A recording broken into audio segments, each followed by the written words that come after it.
नमस्कार दोस्तों, स्वागत है आप सभी का एक बार फिर से अड्डा एमसीक्यू जीके में। दोस्तों, पुराने पेपर की सीरीज़ में एक और पेपर लेकर हाजिर हैं और ये भी दोस्तों आरएसएम एसएसबी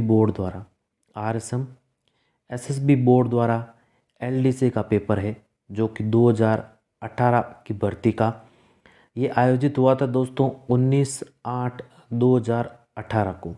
कब आयोजित हुआ था पेपर? 19/8/2018 को फर्स्ट पेपर था। आप एलडीसी में जानते हैं दोस्तों कि दो पेपर होते हैं, एक होता है दोस्तों जीके का, दूसरा होता है हिंदी और इंग्लिश का। तो ये पेपर जीके का पेपर है और इससे पहले भी कुछ जो पेपर है वो दोस्तों अपलोड हो चुके हैं। अगर वो आपने नहीं देखे हैं तो दोस्तों प्रीवियस ईयर क्वेश्चंस नाम से प्लेलिस्ट बनी है, उसमें जाकर आप इनको देख सकते हैं। और यकीन मानिए दोस्तों, ये जो पुराने प्रश्न होंगे जिसकी हम चर्चा करेंगे और पूरी व्याख्या के साथ यहाँ पर हम चर्चा करने वाले हैं। और आपके होने वाली आगे परीक्षाओं में, भले आप कोई भी परीक्षा दे रहे हैं राजस्थान की, उसमें ज़रूर महत्वपूर्ण साबित होंगे। एलडीसी की भर्ती भी दोस्तों बेहद ही जल्द आने वाली है। सीईटी जैसे ही 12th लेवल की होगी उसके पश्चात दोस्तों ये वैकेंसी अनाउंस हो जाएगी और बहुत ज़्यादा पदों पर भर्ती आने वाली है। तो ये जो क्लास है, आज तो हमारे 50 प्रश्नों की इसमें हम चर्चा करेंगे। एक चीज़ और बता दूं दोस्तों कि इन 50 प्रश्नों में कुछ करंट अफेयर के भी प्रश्न हैं, उसकी दोस्तों हम केवल यहाँ पर टिक लगाएंगे, यहाँ पर ज़्यादा चर्चा नहीं करने वाले। लेकिन जो राजस्थान के जीके के प्रश्न हैं, यानी राजस्थान के भूगोल, राजस्थान की कला संस्कृति और राजस्थान के इतिहास की, उनकी दोस्तों पूरी व्याख्या के साथ यहाँ पर चर्चा करने वाले हैं। इसके अलावा दोस्तों यहाँ पर विज्ञान के प्रश्न भी पूछे गए थे, कंप्यूटर के प्रश्न भी पूछे गए थे, उनकी भी दोस्तों हम ज़रूर चर्चा करेंगे इस क्लास में। लेकिन इसमें तो दोस्तों हम केवल राजस्थान के जीके ही करेंगे, लेकिन इस चैनल पर दोस्तों वो जो विज्ञान के हैं, कंप्यूटर के प्रश्न पूछे गए हैं या मैथ्स रीजनिंग के प्रश्न है, पूरा दोस्तों आपको पेपर मिल जाएगा, अपलोड हो जाएगा पूरा पेपर। लेकिन आज की क्लास में हम केवल जो जीके के प्रश्न है उसकी यहाँ चर्चा करने वाले हैं। तो शुरू करने से पहले अगर आपने इस चैनल को सब्सक्राइब नहीं किया तो इस चैनल को सब्सक्राइब कर लीजिएगा, पास में स्थित बेल आइकन भी दबा लीजिएगा, ताकि समय समय पर दोस्तों क्लासेस अपलोड होने पर आपको नोटिफिकेशंस मिलते रहें। बिना देरी के शुरू करते हैं दोस्तों। ये पूछा गया पहला प्रश्न है दोस्तों आपके सामने, किसकी स्मृति में तिलवाड़ा पशु मेला आयोजित होता है? तो दोस्तों किसकी स्मृति में तिलवाड़ा का पशु मेला आयोजित होता है? रामदेव जी की, तेजा जी की, गोगा जी की या फिर मल्लीनाथ जी की? तो जो इसका सही उत्तर था दोस्तों, क्या था? विकल्प डी, ऑप्शन डी यहाँ पर सही उत्तर था। मल्लीनाथ जी की स्मृति में दोस्तों यह मेला बाड़मेर में आयोजित होता है। कहाँ पर दोस्तों? बाड़मेर में आयोजित होता है। और ध्यान रखिएगा, प्रतिवर्ष चैत्र बद्धी 11 से चैत्र सुदी 11 तक दोस्तों ये मेला भरता है। और ध्यान रखिएगा, लूणी नदी के किनारे, लूणी नदी के पास दोस्तों ये मेला भरता है, तो इसके बारे में भी आप ध्यान में रखिएगा। तो जो ऑप्शन डी है वो हमारे यहाँ पर राइट आंसर है। चलिए चलते हैं दोस्तों 2 नंबर प्रश्न की ओर। 2 नंबर प्रश्न है दोस्तों, पर्युषण पर्व किस धर्म से संबंधित है? तो किससे है दोस्तों? यहाँ पर ऑप्शन है पहला बौद्ध धर्म से, हिंदू धर्म से, सिख धर्म से या फिर जैन धर्म से। तो दोस्तों पर्युषण पर्व का संबंध है यहाँ पर जैन धर्म से। ऑप्शन जो डी है वो यहाँ पर राइट आंसर है। और ये दोस्तों भाद्रपद मास में शुक्ल पक्ष में, ये दोस्तों भाद्रपद मास में शुक्ल पक्ष में, यानी जो अगस्त सितंबर का माह है उसमें दोस्तों ये पर्युषण पर्व मनाया जाता है जैन धर्म के, जैन समुदाय के लोगों द्वारा। ऑप्शन डी यहाँ पर राइट आंसर हो जाएगा। चलिए अगला प्रश्न दोस्तों, 3 नंबर प्रश्न, बाणगंगा मेला कहाँ लगता है? अच्छा प्रश्न है ये भी। तो बाणगंगा का मेला दोस्तों हर वर्ष दोस्तों वैशाख पूर्णिमा को लगता है। कब? वैशाख पूर्णिमा को। तो इसके बारे में ध्यान रखिएगा। अगर पूछे कब लगता है वैशाख पूर्णिमा को, कहाँ पर लगता है, तो ये लगता है दोस्तों जयपुर में। कहाँ पर लगता है? जयपुर में। विकल्प ए यहाँ पर राइट आंसर हो जाएगा। और कहते हैं दोस्तों कि जो बाणगंगा है वो दोस्तों अर्जुन के बाण से जो निकाली गई थी, अर्जुन के बाण के चलाने पर दोस्तों यहाँ पर बाणगंगा निकली थी, इस कारण इसका नाम बाणगंगा पड़ा। और इसका उद्गम दोस्तों बैराट की पहाड़ी से होता है, या तो आप सभी जानते हैं। और ध्यान रखिएगा, जहाँ पर ये जयपुर में मेला लगता है वहाँ पर दोस्तों राधा कृष्ण हनुमान जी का मंदिर भी है, एक गोस्वामी जी का मठ भी है। तो इसके बारे में भी आप ध्यान में रखिएगा। तो जो ऑप्शन ए है वो हमारे इस 3 नंबर प्रश्न का सही उत्तर हो जाएगा। चलिए 4 नंबर प्रश्न है दोस्तों, अगला प्रश्न कि निम्नांकित में से राजस्थान राज्य का कौन सा एक जिला डेयरी दूध संकलन में प्रथम क्रम पर है। तो इनमें से दोस्तों कौन सा जिला है जो प्रथम स्थान पर है। अब देखिए, दूध में दोस्तों सबसे पहले ध्यान रखिएगा कि दूध उत्पादन में राजस्थान भारत में दोस्तों दूसरे स्थान पर है। यहाँ पर है दूसरे स्थान पर। और राजस्थान में भी दोस्तों जो पहले स्थान पर है वो हमारी राजधानी है, कौन सी दोस्तों, जयपुर। तो सी ऑप्शन है वो यहाँ पर राइट आंसर हो जाएगा। चलिए अगला प्रश्न है दोस्तों आपके सामने 5 नंबर प्रश्न कि प्रश्न है 5 नंबर कि पश्चिमी राजस्थान में दुधारू पशुओं के लिए निम्नलिखित में से कौन सा चारा सर्वश्रेष्ठ है। तो इसका सही उत्तर क्या होगा दोस्तों, सेवण, दामण, खसखस या दूब। तो दोस्तों दुधारू पशुओं के लिए यानी इस घास के खाने से ये चारा सर्वश्रेष्ठ है दोस्तों, सेवण घास। कौन सी, सेवण घास। इससे दोस्तों जो पशुओं को ये चारा जब खिलाया जाता है तो कहते हैं कि जो दूध का उत्पादन है वो यहाँ पर ज़्यादा होता है, ध्यान रखिएगा। और लिसियरुस, सिडिकुस, हेनराड, लिसियुकुस, ध्यान रखिएगा लिसियुकुस, इसका जो नाम है वनस्पतिक नाम लिसियकुस, सिडिकुस, हेनराड, वो इसका दोस्तों नाम है, वनस्पतिक नाम। और ये 12 मासी घास है दोस्तों, 12 मास उपलब्ध हो जाती है ये राजस्थान में। और ये मुख्यतः जो पश्चिमी जो जिले हैं, पश्चिमी जिले जैसे बात करें जैसलमेर दोस्तों, बाड़मेर, बीकानेर, तो इन जिलों में ये घास पाई जाती है। तो ध्यान रखिएगा जो चारा सर्वश्रेष्ठ है दुधारू पशुओं के लिए वो है सेवण घास। यहाँ पर ए ऑप्शन यहाँ पर राइट आंसर हो जाएगा। बाकी इसके वनस्पतिक नाम को भी ध्यान रखिएगा, पूछ सकते हैं दोस्तों घुमा फिरा कर। ए ऑप्शन है 5 नंबर प्रश्न का सही उत्तर है यहाँ पर। चलिए अगला प्रश्न है दोस्तों अब आपके सामने, असुमेलित जोड़े की यहाँ पर पहचान करनी है। अब यहाँ पर दे रखे दोस्तों इनके वर्तमान नाम और इनके प्राचीन नाम, इनमें से कौन सा है जो यहाँ पर सुमेलित नहीं है। तो देखिए गंगानगर का प्राचीन नाम दोस्तों यहाँ पर योध्या दे रखा है, तो ये तो यहाँ पर सही है। उदयपुर का दोस्तों सिवी जनपद, तो ये भी दोस्तों यहाँ पर सही है। जालोर का दे रखा है दोस्तों स्वर्णगिरी, तो ये भी यहाँ पर सही है। भरतपुर का दोस्तों यहाँ पर विराट दे दिया। विराट तो दोस्तों जयपुर का था, जयपुर का जो क्षेत्र था उसका प्राचीन नाम था। भरतपुर का जो प्राचीन नाम मिलता है दोस्तों, वैसे तो भरतपुर, करौली, धौलपुर, अलवर, ये दोस्तों प्राचीन नाम सूरसेन मिलता है। क्या मिलता है, सूरसेन, ध्यान में रखिएगा। तो ऑप्शन डी है वो यहाँ पर सुमेलित नहीं है, ऑप्शन डी यहाँ पर राइट आंसर हो जाएगा। चलिए अगला प्रश्न है दोस्तों 7 नंबर प्रश्न कि राजस्थान में सीता माता अभयारण्य प्रसिद्ध है, किसके लिए प्रसिद्ध है दोस्तों, काले हिरणों के लिए। जी नहीं, काले हिरणों के लिए नहीं है, काले हिरणों के लिए तो दोस्तों ताल छपर अभयारण्य जो कि चूरू में है। उड़न गिलहरियों के लिए, सारस के लिए या फिर शेर के लिए, तो किसके लिए हो जाएगा दोस्तों यहाँ पर, ऑप्शन बी उड़न गिलहरियों के लिए दोस्तों सीता माता अभयारण्य जो कि है प्रतापगढ़ में। कहाँ पर है, प्रतापगढ़ में। तो इसके बारे में भी ध्यान रखिएगा, प्रश्न पूछे कि सीता माता अभयारण्य कहाँ पर है दोस्तों, प्रतापगढ़ में। और दोस्तों 1979 में इसे संरक्षित क्षेत्र घोषित किया गया था, किसको, सीता माता अभयारण्य को। सर्वाधिक जैव विविधता वाला यह क्षेत्र है। और यहाँ पर दोस्तों सीता माता का मंदिर भी है, किसका मंदिर है, सीता माता का मंदिर भी है। यहाँ लव और कुश नाम के 2 जल कुंड भी स्थित है, लव और कुश नाम के, तो ध्यान में रखिएगा ऑप्शन डी है वो यहाँ पर हमारे राइट आंसर है 7 नंबर प्रश्न का। चलिए अगला प्रश्न है दोस्तों आपके सामने 8 नंबर प्रश्न कि वन नीति के अनुसार कितना प्रतिशत क्षेत्र वनों से आच्छादित होना चाहिए।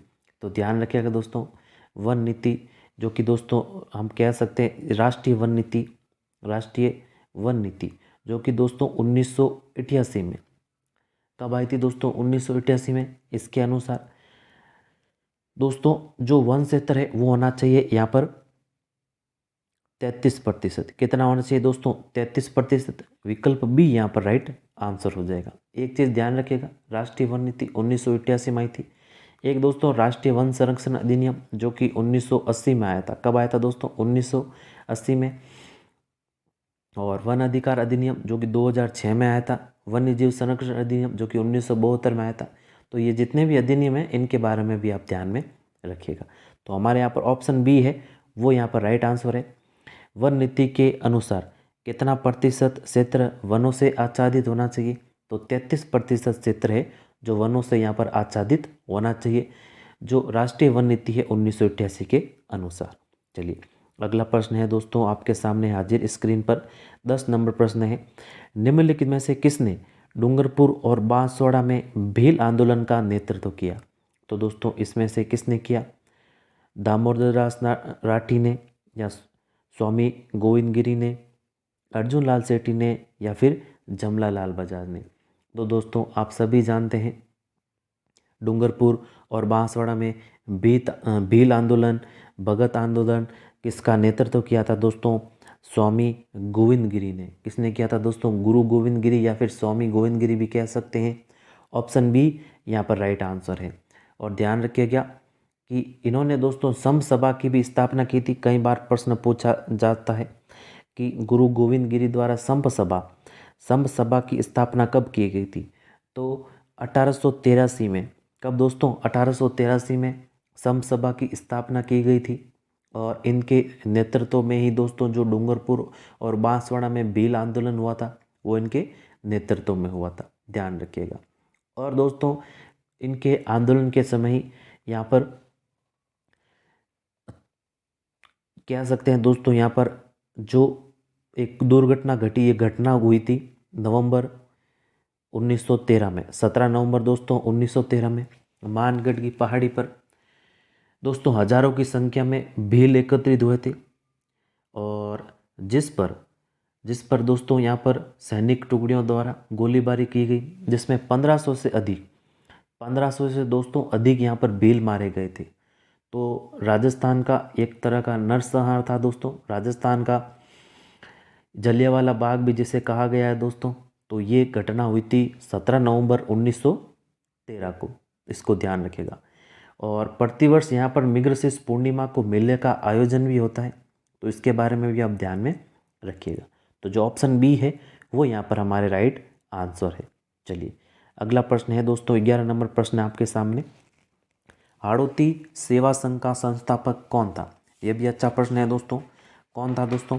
पहला विकल्प है आपके सामने नैनूराम शर्मा, दूसरा है दोस्तों अभिन हरी, तीसरा है दोस्तों विजय सिंह पथिक, चौथा है दोस्तों यहाँ पर ऋषिदत्त मेहता। तो ध्यान रखिएगा हाड़ौती सेवा संघ के जो संस्थापक थे वो थे दोस्तों नैनूराम शर्मा। कौन थे? नैनूराम शर्मा। ऑप्शन ए यहाँ पर राइट आंसर हो जाएगा। और इन्होंने ही दोस्तों 1939 में कोटा प्रजा मंडल की स्थापना की थी। किस प्रजा मंडल की? कोटा प्रजा मंडल की स्थापना की थी। तो ऑप्शन ए यहाँ पर हमारे राइट आंसर है। चलिए अगला प्रश्न है दोस्तों 12 नंबर प्रश्न स्क्रीन पर आपके सामने। किसके प्रस्ताव पर मत्स्य संघ नाम रखा गया? यानी कि दोस्तों मत्स्य संघ है जो कि हमारे राजस्थान के एकीकरण का पहला चरण था।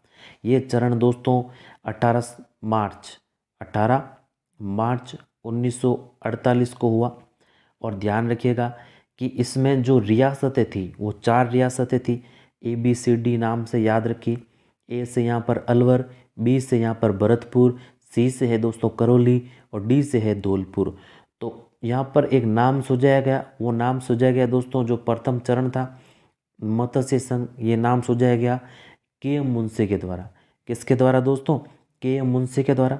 तो जो ऑप्शन सी है वो इस प्रश्न का सही उत्तर हो जाएगा।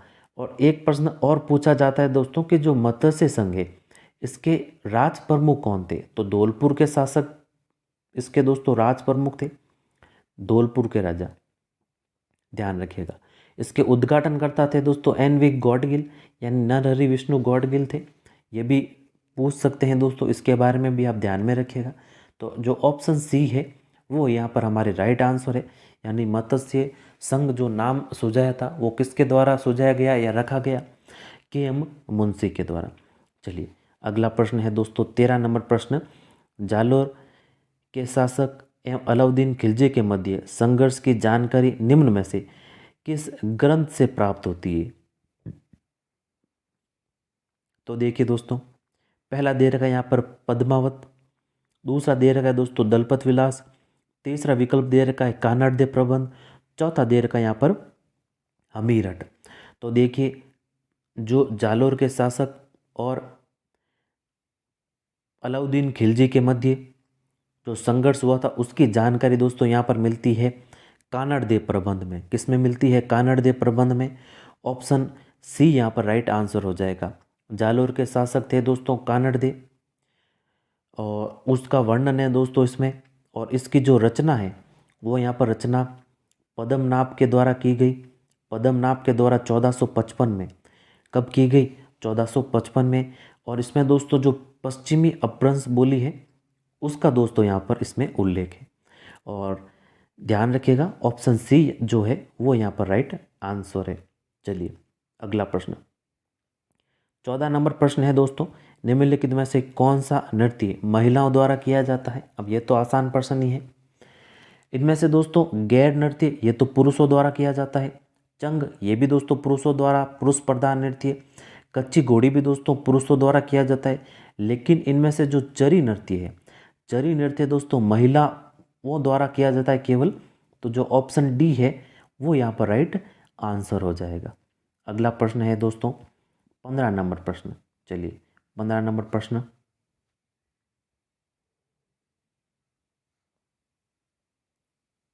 विश्नोई संप्रदाय के संस्थापक कौन थे? अब ये भी आसान प्रश्न नहीं है वैसे। तो कौन थे दोस्तों? धन्ना जी, जाम्बो जी, तेजा जी या फिर रामदेव जी? तो दोस्तों विश्नोई संप्रदाय के संस्थापक कौन थे? जाम्बो जी। बी ऑप्शन यहाँ पर राइट हो जाएगा। और जाम्बो जी का जन्म दोस्तों नागौर के पीपासर गांव में हुआ। कहाँ पर हुआ? पीपासर। पीपासर जो कि नागौर में है। ये 1451 में दोस्तों इनका जन्म हुआ।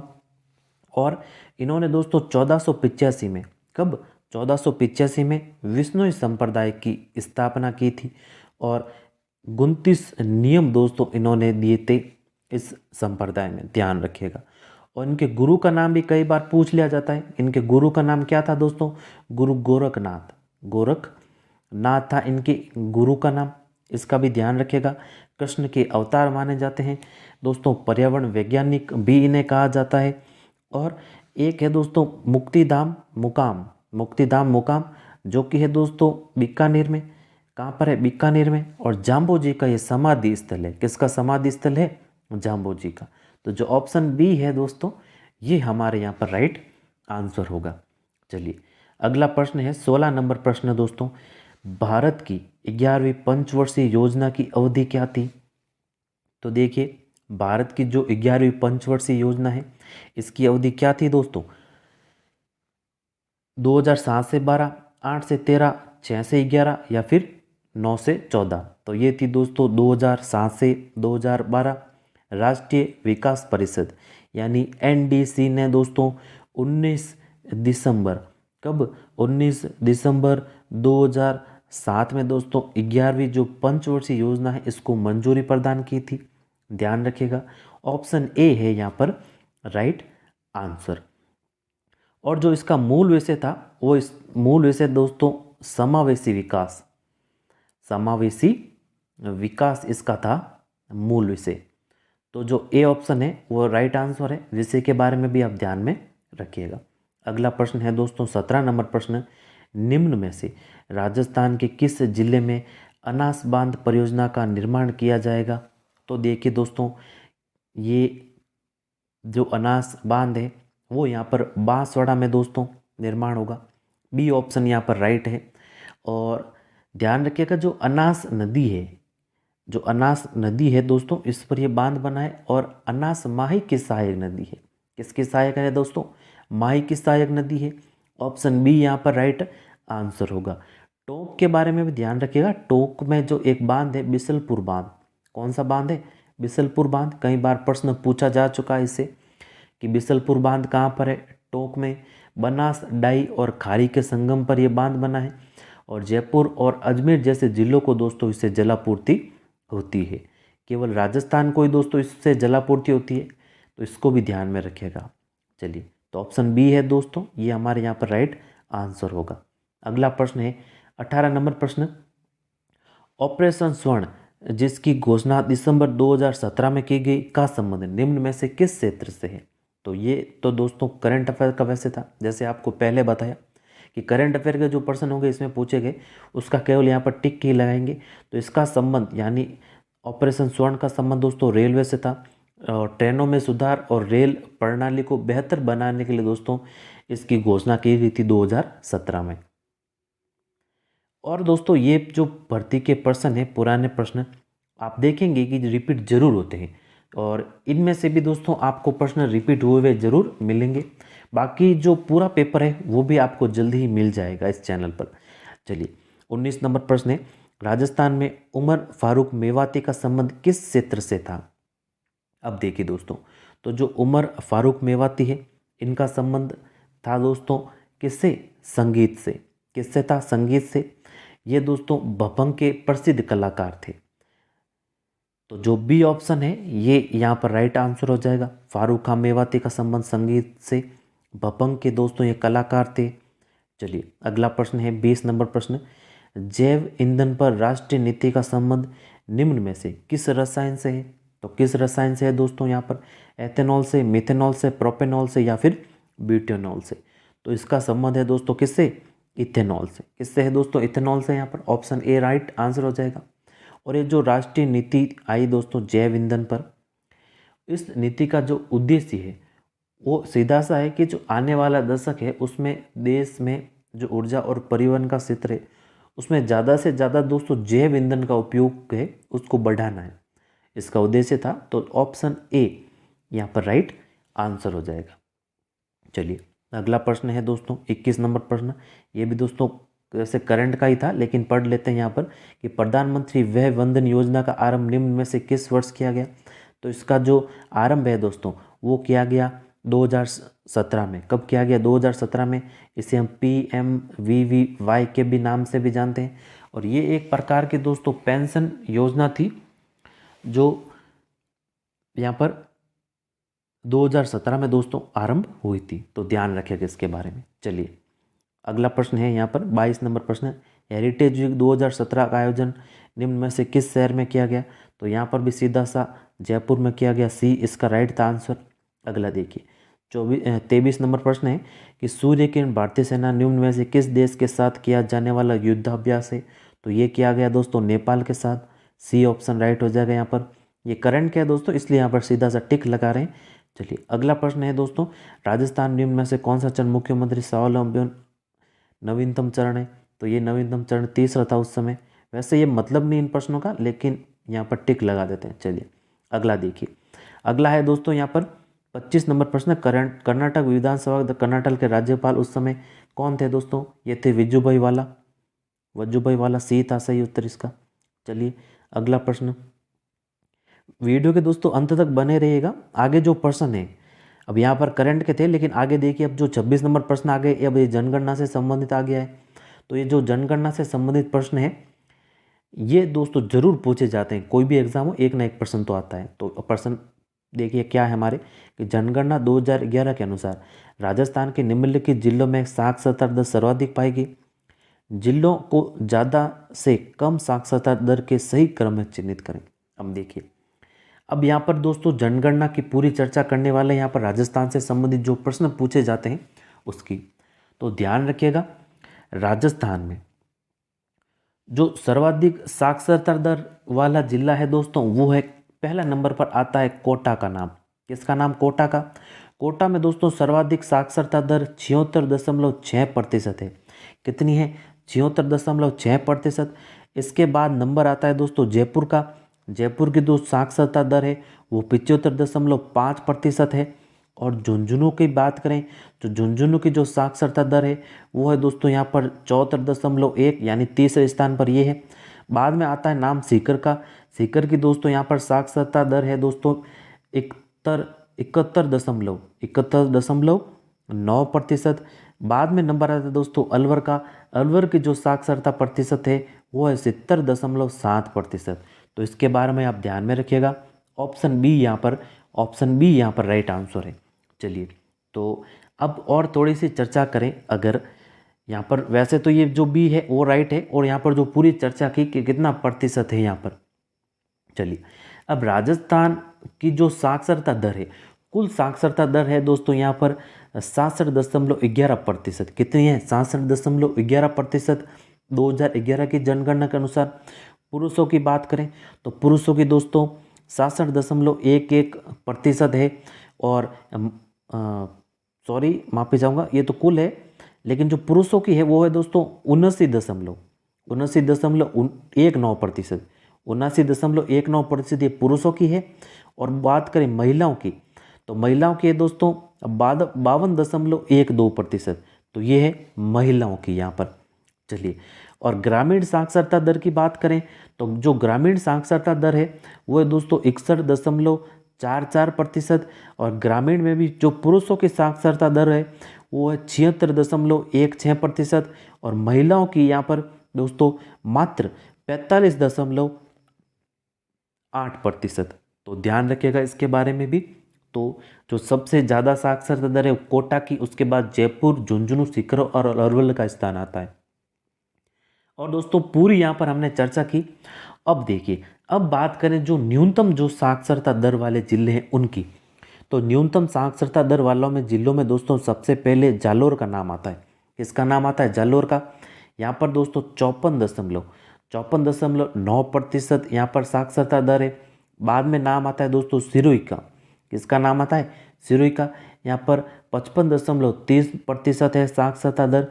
बाद में दोस्तों प्रतापगढ़ का नाम आता है, यहाँ पर 56.0% है। और बाद में दोस्तों नाम आता है बांसवाड़ा का। बांसवाड़ा की जो साक्षरता दर है वो 56.3% है। और बाद में जो नाम आता है वो होता है बाड़मेर का। इसकी साक्षरता दर है दोस्तों यहाँ पर 56.5%। तो ये न्यूनतम साक्षरता दर वाले जिले हैं। और कम से ये ज़्यादा की ओर है। कब से कम किस में है दोस्तों? जालोर में, फिर सिरोही में, प्रतापगढ़, बांसवाड़ा और बाड़मेर में। चलिए, तो जो ऑप्शन बी है वो यहाँ पर हमारे राइट आंसर हो जाएगा। तो देखिए दोस्तों, जो 2011 की जनगणना है उसकी यहाँ पे हमने लगभग पूरी चर्चा की। तो ये जो पूरी चर्चा है ये आपके लिए महत्वपूर्ण है। आप चाहे तो दोस्तों इसको नोट भी कर सकते हैं। चलिए, अगला प्रश्न है 27 नंबर प्रश्न। सही क्रम चुनिए। अब देखिए, यहाँ पर सही क्रम चुनना है। बिसलपुर बांध है जो बनास नदी पर बना है, तो ये तो यहाँ पर सही है। मेजा बांध दे रखा है दोस्तों यहाँ पर खारी नदी पर, तो मेजा बांध खारी नहीं, कोठारी नदी पर है। कौन सी? कोठारी पर है। और दोस्तों सिद्धमुख जो नहर है उसकी बात करें तो रावी व्यास से निकली गई है, ना कि यमुना से, रावी व्यास से। पौंग बांध की बात करें तो चंबल से नहीं, ये दोस्तों व्यास नदी पर है पौंग बांध। किस नदी पर है? व्यास पर। तो जो केवल ऑप्शन ए है वो ही यहाँ पर राइट आंसर है। चलिए, अगला प्रश्न है अब दोस्तों 28 नंबर प्रश्न। राजस्थान में मिट्टी अपरदन का सर्वाधिक क्षेत्र पाया जाता है। अब देखिए, वैसे दोस्तों जो राजस्थान में मिट्टी अपरदन का सर्वाधिक क्षेत्र है वो पाया जाता है हाड़ौती पठार में। कहाँ पाया जाता है दोस्तों? हाड़ौती पठार में। हाड़ौती आप सभी जानते हैं दोस्तों, जो हाड़ौती के जिले आते हैं कोटा, झालावाड़, बारां, बूंदी, और मुख्यतः ये आर्द्र जिले हैं। झालावाड़ की बात करें तो सर्वाधिक आर्द्र जिला है दोस्तों, क्योंकि यहाँ पर मिट्टी का अपरदन इसलिए सर्वाधिक होता है कि आर्द्र जिला है एक, तो एक सर्वाधिक बरसात यहाँ पर होती है, बाढ़ जैसे हालात भी हो जाते हैं यहाँ पर।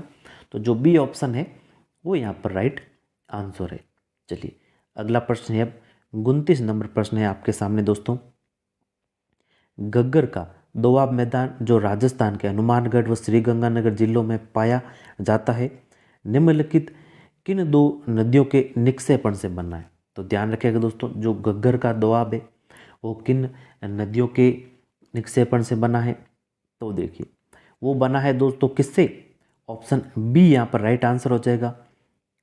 घग्गर और सतलज नदियों द्वारा ये बना है। और घग्गर का जो दोआब मैदान है वो मुख्यतः हनुमानगढ़ व गंगानगर में ये यहाँ पर दे रखा है दोस्तों। इसके बारे में आप ध्यान में रखिएगा, पूछ सकते हैं यहाँ पर। तो ये किस नदियों के, दो नदियों के निक्षेपण से बना है? घग्गर और सतलज नदी के। बी ऑप्शन राइट आंसर है यहाँ पर। अगला देखिए, अगला है दोस्तों अब 30 नंबर प्रश्न। सही समूह को चिन्हित करें। तो सही कौन सा है वो यहाँ पर चुनना है। खेतड़ी सिंगाना, तो यहाँ पर दोस्तों तांबे की खान देर की, यहाँ पर किसकी देर की? तांबे की। तो पहला यहाँ पर सही है। तो खेतड़ी सिंगाना में दोस्तों तांबे की खाने हैं, ये तो सही है यहाँ पर। दूसरा दे रखा है दोस्तों, राजपुर दरीबा से सोना नहीं निकाला जाता। राजपुर दरीबा से मुख्यतः जो खाने हैं वो है सीसा जस्ता की खाने। राजपुर दरीबा जो कि राजसमंद में है, कहाँ पर है दोस्तों, राजसमंद में। सीसा जस्ता यहाँ पर निकाला जाता है, ना कि सोना।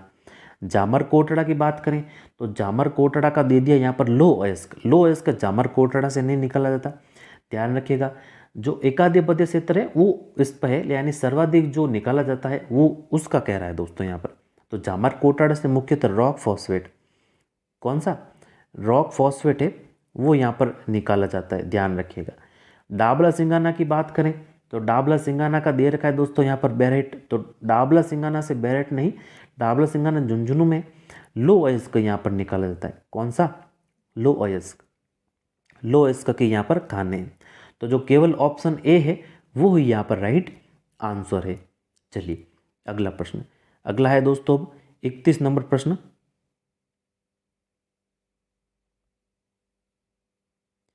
राजस्थान में सरसों के सबसे बड़े उत्पादक है। तो दोस्तों आप सभी जानते हैं कि सरसों एक रबी की फसल है, और जो सरसों के उत्पादक जिले हैं वो है दोस्तों, एक तो है टोंक, एक है दोस्तों सवाई माधोपुर, एक है यहाँ पर श्री गंगानगर एसजी लिख रहा हूँ, एक है दोस्तों यहाँ पर अलवर, एक है दोस्तों यहाँ पर भरतपुर। तो ये मुख्यतः जिले हैं जो सरसों के सबसे बड़े उत्पादक है।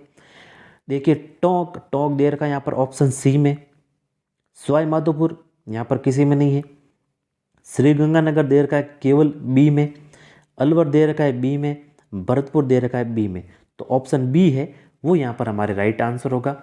इसके अलावा दोस्तों टोंक और सवाई माधोपुर भी है, और सरसों रबी की फसल है, आप सभी जानते हैं इसके बारे में। तो ऑप्शन बी यहाँ पर राइट आंसर होगा।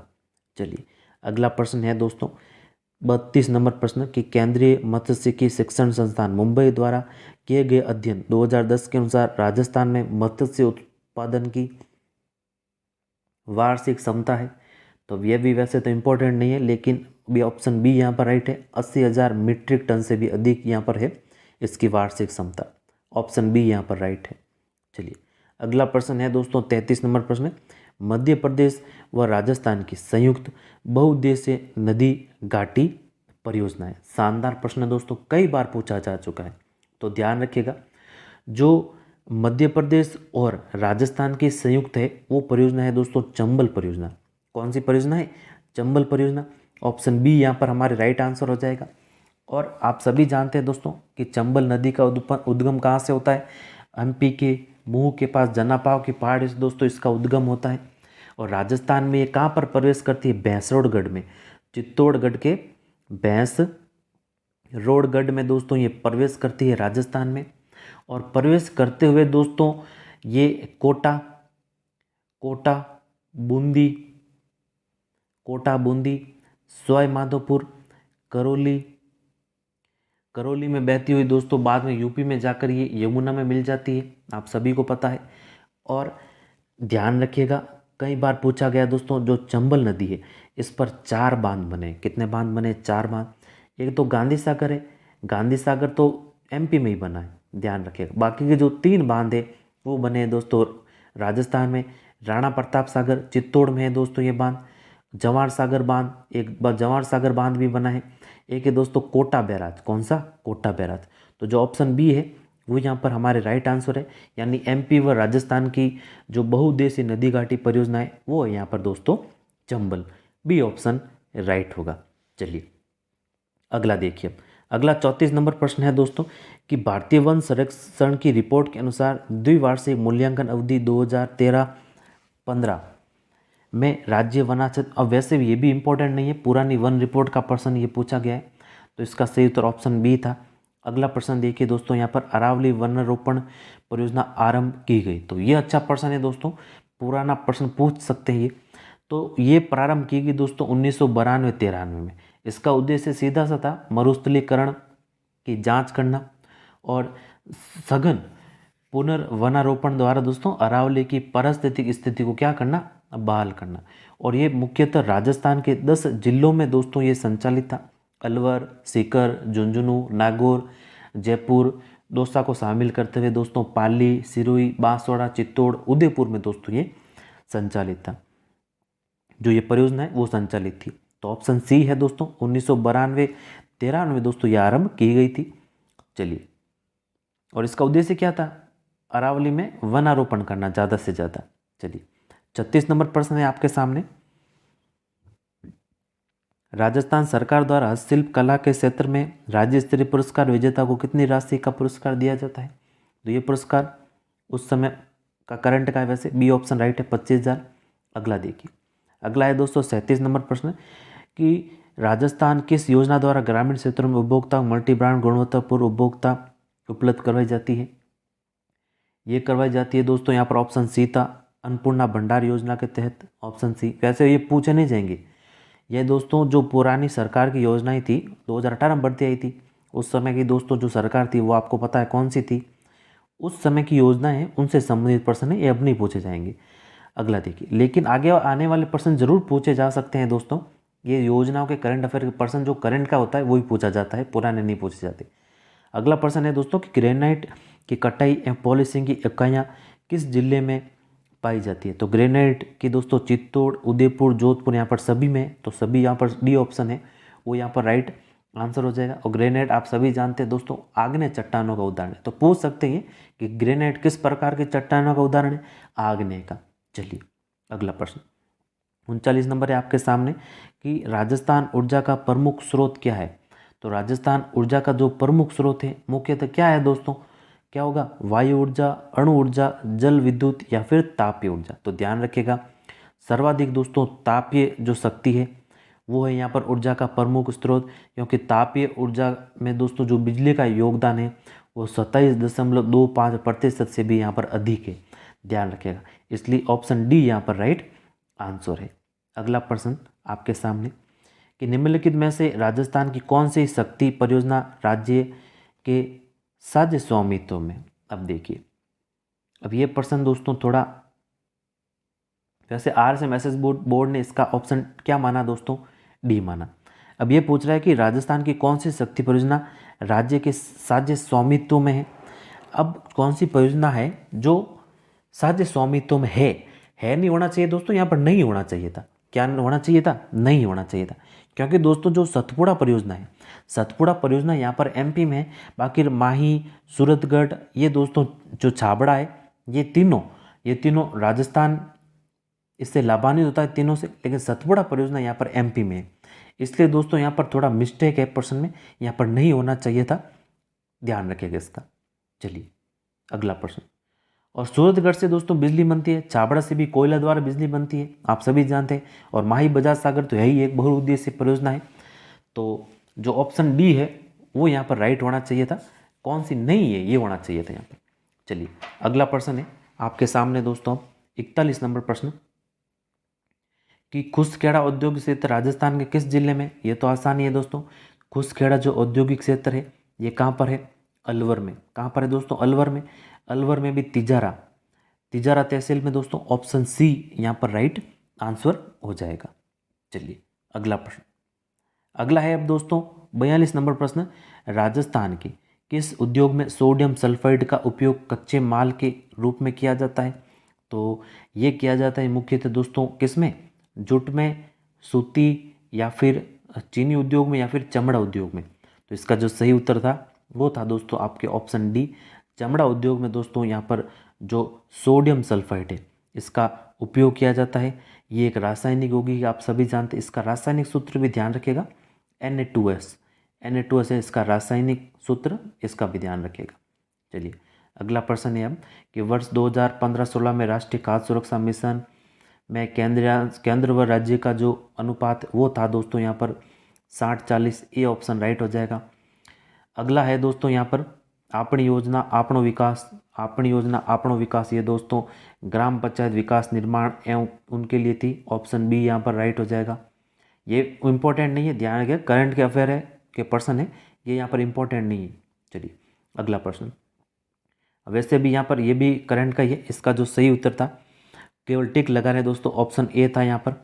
अगला देखिए, अगला है दोस्तों ये भी यहाँ पर करंट का ही था, इसलिए यहाँ पर जो डी है, वैसे पढ़ लेते इसको, राजस्थान में स्कल्पचर पार्क निम्न में से किस पैलेस में स्थित है?